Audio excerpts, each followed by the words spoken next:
What's up, guys? Welcome back to Let's Talk, and today we're going to be talking about Sonos.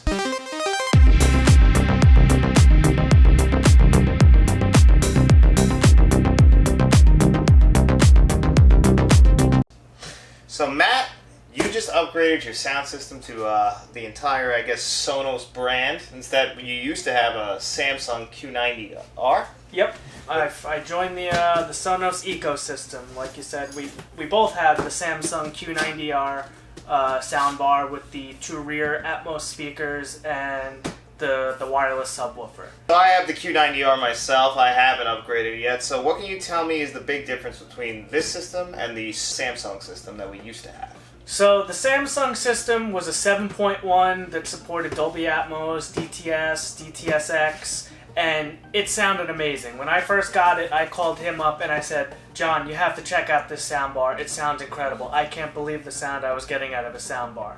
And a couple days later, he owned one. Yeah. And so as of recently, I just upgraded the router in my house and I'm getting some sort of distortion with my rear speakers. So it was time for an upgrade.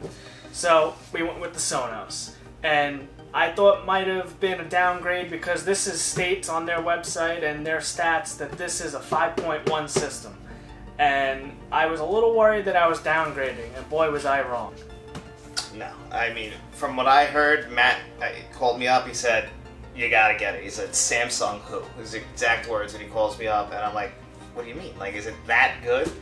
And pulled us aside today, we watched Avengers Endgame, he showed me how it is, and let me just say, my mind is blown. I am convinced Sonos is the way to go.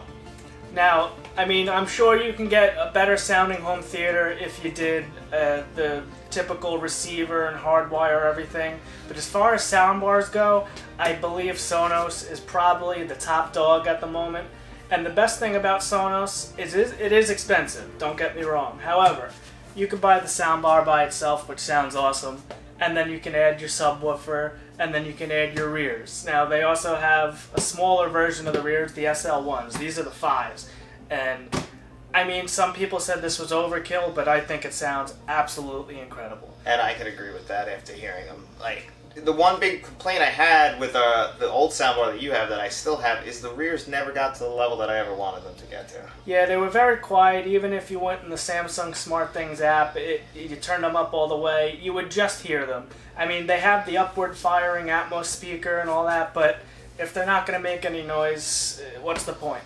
Yeah, it felt like those rears were just thrown in there as hey, guess what? Since you have this system, we'll throw some rears in there. We'll up the price an extra couple $100 because I never felt like I got my money's worth on those rears. The soundbar itself is great. It doesn't compare to this soundbar, but it's still a quality soundbar. Not going to take anything away from the soundbar itself. Right. Again, it is an incredible sounding soundbar.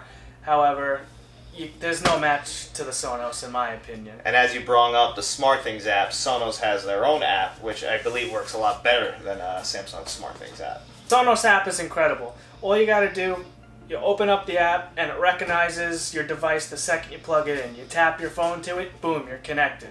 And then once you get your subwoofer and your rears, everything just integrates, and put your rears on and your sub, you can integrate it all into your surround sound system.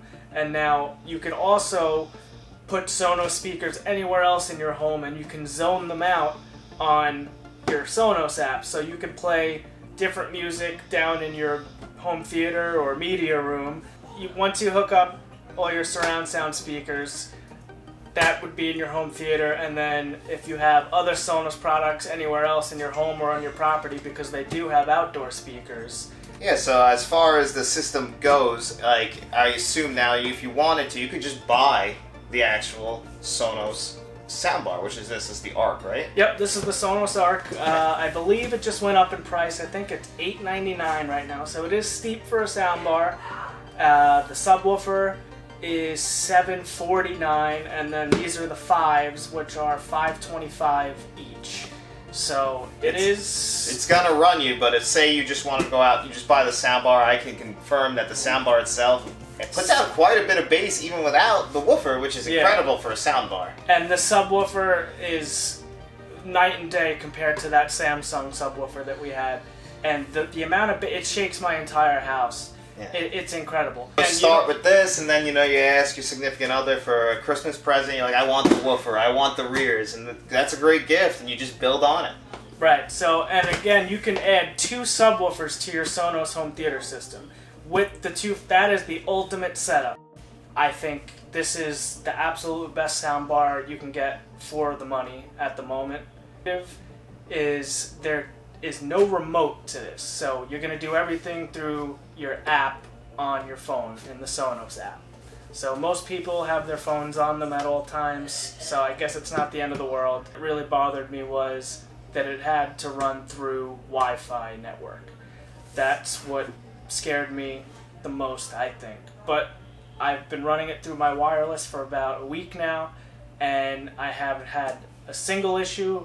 The lip sync is perfect, there's no delay, and there even is an option in the app to adjust your lip sync delay. So if there is an issue, as far as pros go, the sound, 10 out of 10 incredible. I thought my Samsung sounded amazing. I cannot believe the sound that I hear from these Sonos. And this is a 5.1 system again, but it still supports Dolby Atmos, and it just sounds absolutely incredible. The bass, the deep bass, it's night and day compared to the Samsung, and I thought we had a killer soundbar with that, but this just blows it out of the water. And these rears are unbelievable. A lot of people will get the 1SLs because they're a little bit smaller and a little bit cheaper and easier to hide or hang. But if you're going to go with the 5s, you will not be disappointed, I promise. They sound absolutely incredible. So it just sounds like if you're going for the highest quality of sound and you need a sound bar and you don't want to go through the whole receiver route and running wires, Sonos is the best option for you. I firmly believe that because in the past week I've watched a few movies and shows, and it's just, I feel like I'm hearing it for the first time. There is also a dialogue enhancement option, which brings the dialogue and all speaking up to a higher level on the front channels, so you won't miss a single line of dialogue on this. Which is one of my bigger complaints about the Samsung, is that the dialogue always seems to run a lot lower than everything else, and for anyone who's a big Christopher Nolan fan, that can be very frustrating because he already loves to have his dialogue playing at a lower volume for some reason.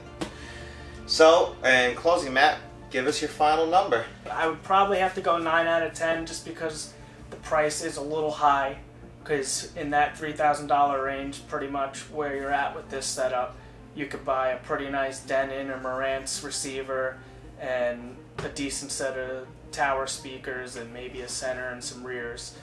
But if you're going the soundbar route just for the ease, you can't go wrong with the Sonos if you got the money for it. Alright, well, you heard it here first, so thanks for joining us on another episode of Let's Talk and in one of our tech reviews, and don't forget to like, share, and subscribe, and tell all your friends.